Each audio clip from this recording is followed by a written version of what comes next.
ప్రభువునందు మిక్కిలి ప్రియమైనటువంటి మిత్రులైన మీకు శుభం తెలియజేస్తున్నాను. ఈరోజు దేవుడు మీకు ఇస్తున్నటువంటి వాగ్దానం from the book of Job 34th chapter and 29th words. యోబు గ్రంథం 34:29 వచనాన్ని మీరు పరిశుద్ధ గ్రంథాన్ని తెరిచి చూసినట్లయితే, ఆయన మనకు సమాధానం కలుగజేసిన యెడల ఇక ఎవరు కూడా మనకు శిక్ష విధించలేరు. దేవుని నామానికి మహిమ కలుగును గాక.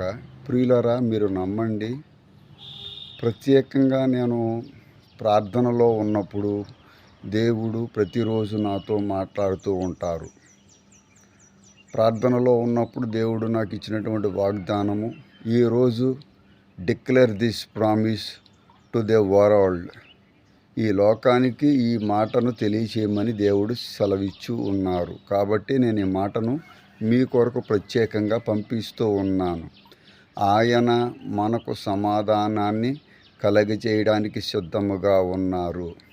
నేను అడుగుతున్నాను, are you ready to receive the peace that God gives? అవును, సమానార్థమైనటువంటి బలిని ఆయన మన కొరకు సిలువలో మోసి ఉంటున్నారన్న విషయం కూడా మీకు తెలుసు. మన పాపములను ఆయన కొట్టివేసి ఉన్నాడు. మనము పొందవలసినటువంటి శిక్షను ఆయన పొంది ఉంటున్నాడు. ఎంత గొప్ప విషయము!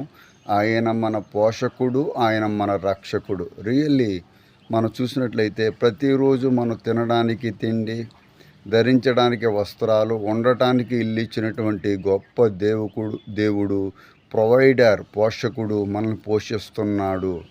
రెండవదిగా, ఈరోజు వాగ్దానం ప్రకారం ఆయన మనం రక్షించగల సామర్థ్యం గలవాడు.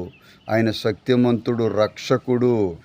ఆయన ఈ లోకానికి రక్షకుడుగా వచ్చి ఉంటున్నాడు. మనల్ని అందరినీ మన పాపం నుంచి ఆయన విడిపించారు. కాబట్టి మనము మన పాపం నుండి తప్పించబడాలి. ఇప్పుడు మన అవసరానికి, ఈ లోకంలో జీవించడానికి కావలసిన ప్రతి అవసరతను ఇస్తూ ఉంటున్నాడు.